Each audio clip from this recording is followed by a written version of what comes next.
اور کہنے لگا، تمہارے رب نے کہا ہے کہ یہ کام میرے لیے آسان ہے، ہم نے اس بچے کو لوگوں کے لیے نشانی اور اپنی طرف سے رحمت قرار دیا ہے، یہ ایک حتمی امر ہے۔ یہ سن کر جناب مریم سمجھ گئی کہ اللہ تعالی نے ارادہ کر لیا ہے اور بغیر باپ کے ایک باعظمت اور پاکیزہ بچہ دنیا میں ضرور آئے گا۔ جب بی بی مریم نے محسوس کیا کہ بچے کی ولادت ہونے والی ہے تو وہ بہت گھبرائیں اور پریشان ہو کر سوچنے لگی کہ جب ان سے بچے کے متعلق سوال کریں گے تو وہ کیا جواب دیں گی، کس طرح لوگوں کو اپنی پاک دامنی کا یقین دلائیں گی۔ اس لیے جناب مریم لوگوں کے اعتراضات سے بچنے کے لیے ناصرہ نامی چھوٹے سے شہر کی طرف کوچ کر گئیں اور ایک چھوٹے سے پرانے گھر میں رہنے لگی۔ اب وہ کبھی کبھار عبادت اور زیارت کے لیے بیت المقدس آ جاتی۔ آہستہ آہستہ ولادت کا وقت نزدیک آنے لگا۔ ایک مرتبہ جب جناب مریم نے محسوس کیا کہ اب ولادت کا وقت بہت نزدیک ہے تو وہ شہر سے باہر چلی گئیں۔ چلتے چلتے وہ ایک ویرانے میں پہنچی۔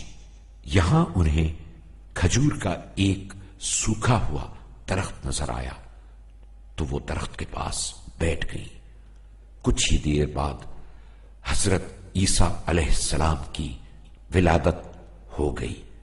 بی بی مریم بہت زیادہ پریشان اور غمزدہ تھی کیونکہ ان کی سمجھ میں نہیں آ رہا تھا کہ اب لوگوں کا سامنا کیسے کریں گی۔ وہ دل ہی دل میں کہہ رہی تھی کہ اے کاش اس لمحے سے پہلے میں مر جاتی اور لوگوں کے ذہنوں سے معاف ہو جاتی۔ ادھر بچہ اپنی ماں کے پاس بہت آرام سے لیٹا ہوا تھا۔ اس نے جب اپنی ماں کی پریشانی کو دیکھا تو خدا کی قدرت سے اپنی ماں سے کہنے لگا، غم نہ کرو اور دیکھو تمہارے پروردگار نے تمہارے پاؤں کے نیچے پانی جاری کر دیا ہے، اور درخت کی شاخیں ہلاؤ تاکہ تازہ کھجوریں نیچے آ کر گریں۔ کھاؤ پیو اور خوش رہو، اور اگر کسی شخص کو دیکھو تو کہہ دینا کہ میں نے خدا کی خاطر نذر کی ہے اور روزہ رکھا ہے کہ آج کسی سے بات نہیں کروں گی۔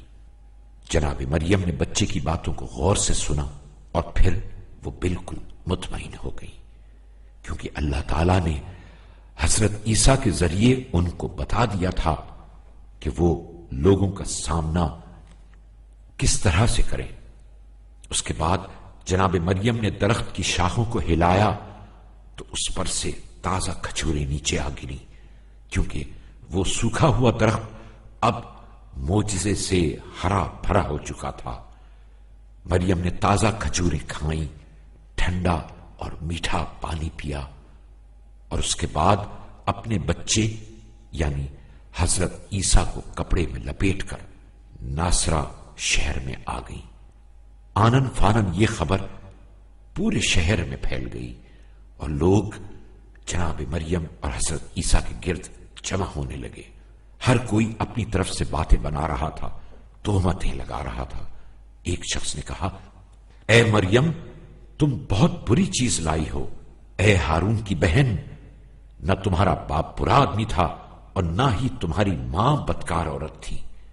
جناب مریم سب کی باتیں سنتی رہی اور پھر انہوں نے خدا کے حکم کے مطابق خاموشی سے بچے کی طرف اشارہ کر دی۔ لوگ تعجب سے کہنے لگے، ہم گود کے اس بچے سے کیسے باتیں کریں؟ یہ کیا بتا سکتا ہے اور تمہاری پاکیزگی کو کس طرح ثابت کر سکتا ہے؟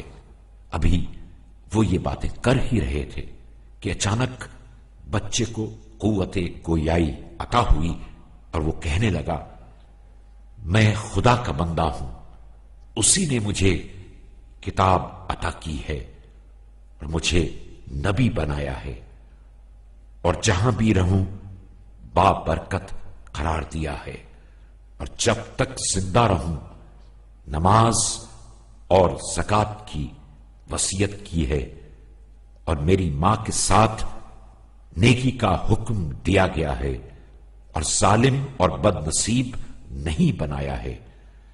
سلام ہو مجھ پر اس روز جب میں پیدا ہوا، اس روز جب میں مروں گا، اور اس دن جب میں دوبارہ زندہ کر کے اٹھایا جاؤں گا۔ حضرت عیسیٰ علیہ السلام کی زبان مبارک سے یہ باتیں سننے کے بعد لوگوں نے حضرت مریم علیہ السلام کی پاک دامنی کا اقرار کر لیا۔